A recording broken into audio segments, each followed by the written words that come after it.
Assalamualaikum warahmatullahi wabarakatuh. Mitra Muslim, apa kabar?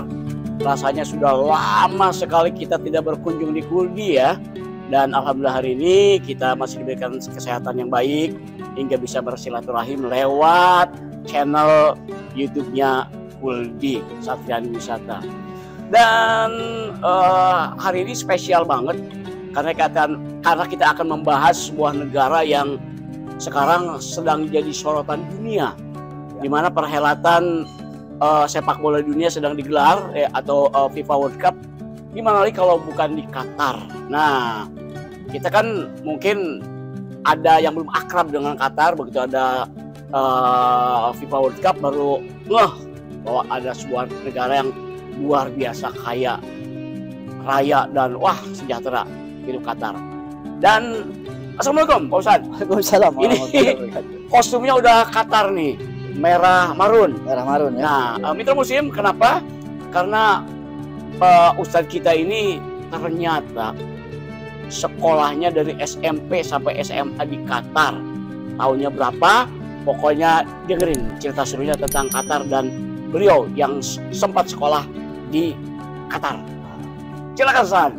Baik, makasih Mas Mas Uzbek nih pakainya. Iya. Widin, kita jumpa lagi dalam kuliah bersama Habib. Dan bicara Qatar, ini mau tanya apa dulu? Oh, sejarahnya aja dulu, sejarahnya Qatar. Atau sejarah Pak Edi gimana ceritanya bisa sampai ke Qatar sekolah itu SMP ya? SMP SMA. Nah, itu tahun berapa tuh? Saya mendapat begini. Qatar ini merdeka pada tahun 1971. Oh, berarti belum lama ya? Masih baru. Persisnya tanggal 1, penentuannya tanggal 1, ya. Tapi diakuinya tanggal 3 September. Oh, 3 September. Itu merdekanya. Berarti 3 bulan yang lalu ya merdekanya. Jadi peringatan maksudnya. Peringatan 2 hari September ya. Nah, saya alhamdulillah sebagai pelajar saat itu mendapatkan beasiswa dari Syekh Yusuf Qaradawi. Mungkin Mitra Muslim tahu. Iya. Syekh Al-Ansori. Beliau datang ke Indonesia dan memberikan beasiswa pertama untuk Indonesia pada tahun 1974. Oh, berarti baru 3 tahun 4 tahun dari merdeka. Pak Ustadz ke sana ya? Sudah. Jangan-jangan ini Pak Ustadz pelajar pertama Indonesia yang sekolah di Qatar nih? Iya, kalau pelajar iya. Oh iya. Kalau mahasiswa ada ya? Kalau belum ada. Belum ada. Jadi orang Qatar itu belum mengenal Indonesia. Saat saya datang pertama kali tahun 1974 itu tidak ada yang kenal Indonesia. Oh. Taunya Bali atau Soekarno. Oh, iya. Soeharto nggak tahu. Nggak tahu. Saya bilang dari mana Indonesia? Padahal muda ya eranya ya? Iya, era muda. Tapi mereka kenalnya Soekarno atau kenalnya Bali. Nah, lebih populer di sana. Ya. Tahun 1974. Jadi 3 tahun setelah merdeka Qatar, Qatar baru membuka diri ke seluruh dunia untuk memberikan beasiswa. Nah, ngomong-ngomong Qatar itu dulu dijajah negara mana ya? Jadi Qatar ini panjang ya. Qatar ini bukan negara dulu. Oh, dia sebagai salah satu kota. Kota ya? Kota mengikut ke Bahrain. Oh, ada negara lagi namanya Bahrain sekarang. Bahrain itu dulu emir ya? Kerajaan. Kerajaan. Jadi ada kabilah-kabilah termasuk juga Abu Dhabi. Tapi semuanya dulu di bawah kekuasaan Ihsa itu Saudi Arabia. Itu awalnya.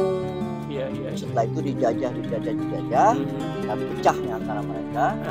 Ya, dan Inggris lah yang memberikan jaminan kepada pemerintah Qatar saat itu untuk mendirikan sebuah negara. Tapi di bawah kekuasaan Inggris. Sebelumnya dijajah oleh Portugal, pernah juga. Oh, pernah juga ya. Ribut antara Qatar, Bahrain, kemudian Abu Dhabi ya. Dulu Dubai belum ada. Abu Dhabi, Kuwait. Oh, mereka satu rumpun sebetulnya. Tapi dipecah-pecah oleh Inggris setelah Perang Dunia Pertama. Antara mereka nggak akur saat itu ya? Iya, cuma dulu sudah ribut. Perang antara mereka. Ada dua kali perang yang besar saat itu antara Doha atau Qatar dengan Abu Dhabi. Dan juga peperangan antara Qatar dengan Bahrain. Kalau mereka bersaudara ya? Saudara, satu suku. Bapak bersuku-suku. Iya. Jadi dia baru diberikan kebebasan kemerdekaan oleh Inggris ya pada tanggal 1 September itu 1971. Nah, begitu merdeka, dia udah bentuknya udah kerajaan. Kerajaan, emir ya. Emir, oh emir ya. Dikuasai pada saat saya datang itu emirnya nama Syekh Khalifah. Syekh Khalifah Syekh ya. Khalifah. Emir pertama berarti dia. Emir yang ke-6. Oh, maksudnya dalam era merdeka ya. Era merdeka pertama. Iya. Merdeka era kedua. Oh, era kedua ya. Karena sebelumnya Oh iya sudah 3. ada saudaranya. Sebetulnya pendiri muassis atau yang mendirikan Qatar itu Syekh Jassim Al-Thani. Syekh Jassim Al-Thani itu dia yang mendirikan Qatar. Setelah itu diberikan kebebasan kemerdekaan dan Khalifah bin Hamad Al-Thani sebagai raja yang kedua setelah merdeka. Dia mengkudeta saudaranya pada tahun 1972. Mengkudeta, digeser, setelah akhirnya Syekh Khalifah bin Hamad Al-Thani. Syekh Khalifah bin Hamad Al-Thani juga dikudeta oleh anaknya namanya Hamad bin Thani. Wow, jadi perebutan kekuasaan udah berlangsung saat itu ya? Udah dikudeta oleh anaknya sendiri ketika Syekh Khalifah sedang berlibur ke Swiss tahun 1995. Wah, ini anak ya, gitu. bapaknya lagi piknik, ngeleng, kekuasaannya diambil ya? Ambil, Wah. dia lagi di Swiss. Oh, Berapa tahun tinggal di sana, mencoba untuk mengambil kembali tapi tidak berhasil. tidak bisa berhasil karena si anaknya udah menyusun kekuatan ya. Memang sudah kuat karena Sudah dia kuat. sudah sebagai kepolisian begitu. Oh, Sambonya lah gitu saat itu ya. Ya, dia menguasai polisi. udah dari dulu Jadi ya. susah digeser tapi tetap tidak ada pertumbuhan darah. Oh, Dia pertumbuhan darah. tapi akhirnya mungkin si ayahnya menyerah Ya, dan menyerahkan tampuk kekuasaan kepada anaknya ya. Ya, kan ini kan kenapa harus itu karena memang Syekh Khalifah punya istri 2. Oh, Yang tadi itu tahun 71 Iya, iya. terus waktu saya ada di sana Iya. punya istri 2. jadi pasti punya anak dari keduanya ya. Jadi Khawatir ini kekuasaan lari kemana jatuhnya. gitu. Oh iya. Hamad. Hamad ini juga punya istri 3. Oh, Hamad. iya. Salah satunya istri yang paling populer yaitu Syekhah Moza. Syekhah Moza. Syekhah Moza. Nah, Moza punya anak, salah satunya adalah Tamim yang raja sekarang. Oh, yang raja Qatar sekarang itu Tamim. Tamim bin Hamad bin Khalifah Al-Thani. Oh. Al-Thani itu nama Pamnya ya. pamnya. Oke. Jadi sekarang Tamim dia tidak mengkudeta tetapi diserah terimakan dari bapaknya Hamad kepada putranya saat itu usianya 30 tahun, masih muda. Masih muda ya. Diserahkan. Kok bisa diserahkan ke anaknya? Ke Tamim, padahal masih muda, kerajaan Qatar. Iya. Karena istrinya. Nah, mitra muslim belum tahu. Istrinya yang pertama, Moza tadi, dia mendesak suaminya supaya anaknya menyanyikan. Oh. Padahal harusnya bukan dia. Ada lagi saudaranya namanya Jassim. Jadi anaknya Moza dengan raja tadi ya? Iya, dia yang. Oke. Nah, itu kan kisah kudeta, perebutan kekuasaan kemudian sampai sekarang jatuh ke Raja Tamim tadi ya. Tamim. Nah, saya pengen tanya begitu Pak Ustadz, datang ke Qatar itu kondisinya seperti apa sih? Apakah udah langsung kayak ngejreng sekarang? Tentunya enggak kan ya? Fasilitas dan segala masih terbatas kali ya? Saya tahun 74 ke sana mencari orang Indonesia nggak ketemu. Iya. Nggak ketemu. Hanya ketemu 2 orang Indonesia yang baru saja datang sebagai guru kapal terbang perang dari Belanda. Saya masih ingat. Iya. Yang satu lagi kerja di Toyota. Ada lagi saya mencari orang Indonesia di sana, baru ketemu lagi orang yang bawa kapal tongkang, kapal laut. Lewat laut berarti. Oh, memang perjalanan mereka kirim barang dari negara-negara teluk ke sana. Jadi mereka bukan tinggal di Qatar, sebagai nakoda ya. Sandar. Tapi sempat ketemu orang Indonesia. Saya selalu ke sana. Saat itu girang banget kali ya ketemu orang Indonesia. Saya yang senang karena saya mau makan makanan Indonesia. Udah koki. Udah kangen banget ya. Jadi kalau liburan kita main ke kapal, makan, gitu kan. Ada cabai, ada macam-macam lah. Jadi kalau Qatar ini penduduknya pada waktu itu 233.000 zaman saya. Tahun 74 ya. 233 Masih sedikit banget ya. Masih sedikit banget. Jadi mencari. Nah, dari 233 ini mungkin warga negara Qatar aslinya itu hanya 40%. Oh, selebihnya pendatang. Yang pertama India, Nepal, kemudian Birma, ada juga Birma, ada India, Pakistan. Mereka pekerja ya. bekerja. Dan memang saat itu kan mulai membangun nih. Mulai Pasti membangun. butuh pekerja-pekerja bidang yang keras ya, Yang keras. yang apa namanya kasar gitu. Yang lembut-lembut dari Filipina. Oh, skill ya. Skill Filipina tuh perempuan-perempuan di sana dari Filipina yang bekerja di rumah sakit. Oh, sama kejadian sekarang di Saudi Arabia segala macam orang Filipina. Filipina memang untuk kesehatan ya, bidang medis ya. Ya. Nah sekarang Qatar penduduknya 2 juta Saat ini. Oh, dari 200.000 dulu, Iya. sekarang 2 juta. 15%-nya asli orang Qatar, sisanya ekspatriat dari luar. Hanya 15% penduduk Iya. asli ya. Jadi disebut negara kaya. Negara kaya dan memang mulai membuka diri untuk kemajuan, dan ternyata terbukti juga sekarang memang Qatar ini luar biasa ya. Di dulu mah miskin nih. Iya. Dulu waktu saya datang, sebelum saya datang itu mereka penghasilannya itu dari mutiara Di laut ya. di laut, karena Qatar ini seperti tangan. Ini adalah benua Qatar. Luasnya itu 15.521 km persegi. Dari barat ke timur naik taksi saya cuma 80 kilo. Berarti Timur ke barat. negara kecil ya. Negara kecil. Dari utara ke selatan itu saya naik taksi muter itu 4 jam. Muter. Sudah Muter negara 4 jam. Iya, 4 jam. Iya. Jadi luar biasa. Kayak di kabupaten di Indonesia kali gitu ya.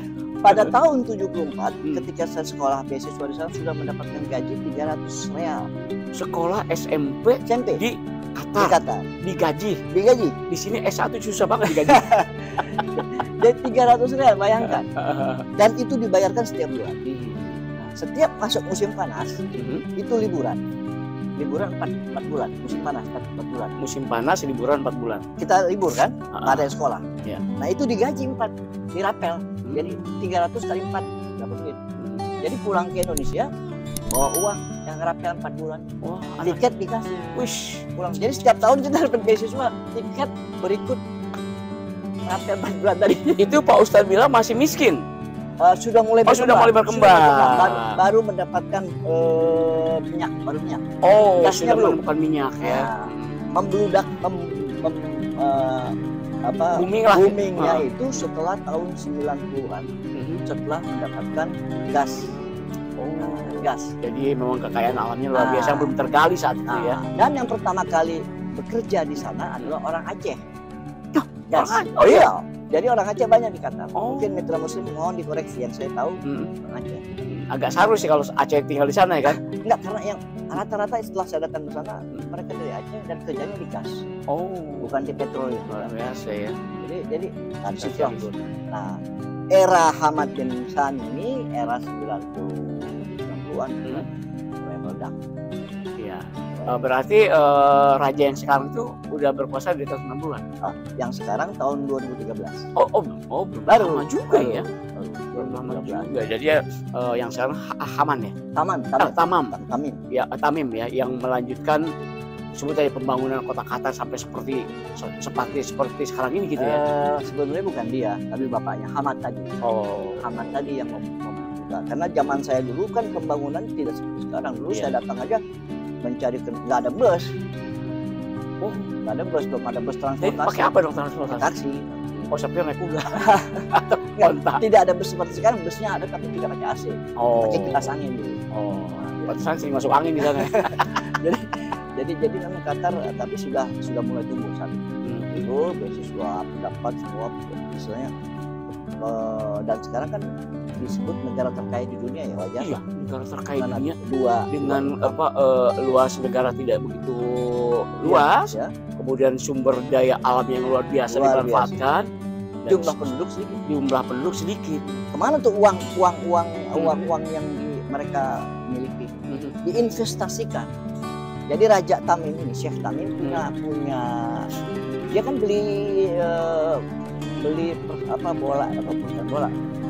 klub di Paris. Dia punya klub. Cuman Barcelona juga pernah kan? Qatar. Kemudian dia punya rumah di Inggris ya. Jadi investasikan semua. Iya. Dan rata-rata memang dari Timur Tengah ini hampir seluruhnya sempat memegang klub-klub bola dunia, termasuk di Inggris sendiri kan ya. Kenapa begitu?